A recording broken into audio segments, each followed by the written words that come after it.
My refrigerator's been like screwing up big time lately. So what I've decided to do is I've been checking with RV dealers and everything, and you know, between the cost of the refrigerator and then paying them to install it, not to mention shutdown time and everything, I decided to just go ahead and buy one off of Amazon. Now I'm just about to hook it up, so I want to show you everything before I put the new one back in. The one I bought off Amazon was $629. So I was getting quotes from anywhere from $900 to $1,100 with labor to replace it, and I just thought that was ridiculous. So what I did was got the one in, it was delivered right to my house, brought it out, pulled the old one out, removed the mounting ring from the old refrigerator and the rim that goes around the outside edge. And I'll show you how that mounts and everything and where it's going to go and what it looks like when it's done, and hopefully it'll work. So the mounting ring, it's sitting on the front seat of my Peterbilt right now. It's kind of a mess in here, but I just thought I probably ought to make this so people would know what's going on. For a 389, 2017 389, this is what it did. So the old one had this plug on it. So I just cut it off and went ahead and attached it to the new lead wire. And that's that. And then the old mounting ring, I'll show it to you better once I get it in the hole. This is the rim that goes around the outside. The door is right here. I just went ahead, the old one had rivets all the way down the side of the fridge, so I just drilled those out. And then it had these mounting screws, you can see right here. Couple on each side, couple on the top, couple on the bottom. This little fin just kind of slips off and you put the ring on and then mount these screws back on. There's 4 of them on top here. And in theory, this should just slide right in the hole. But that's what the back of it's a 65 is the model number I got. The Dometic or Dometic, whatever. But that's kind of what the back of a fridge looks like.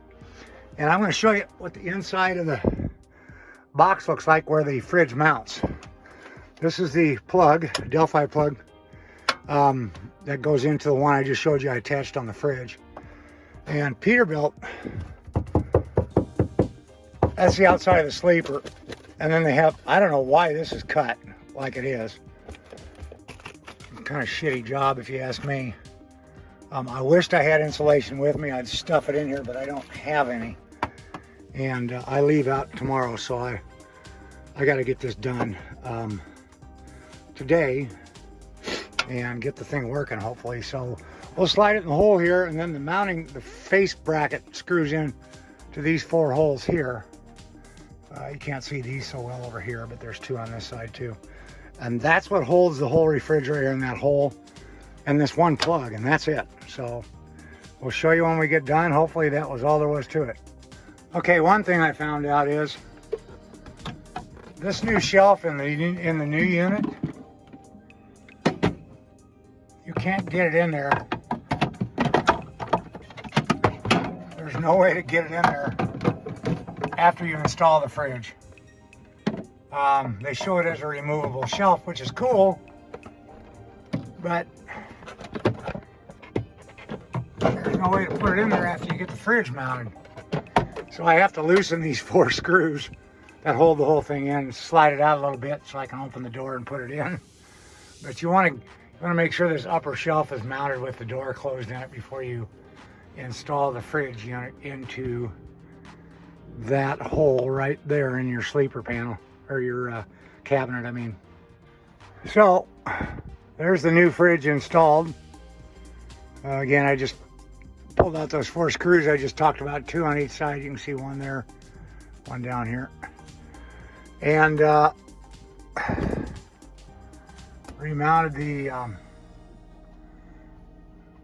put this shelf back in.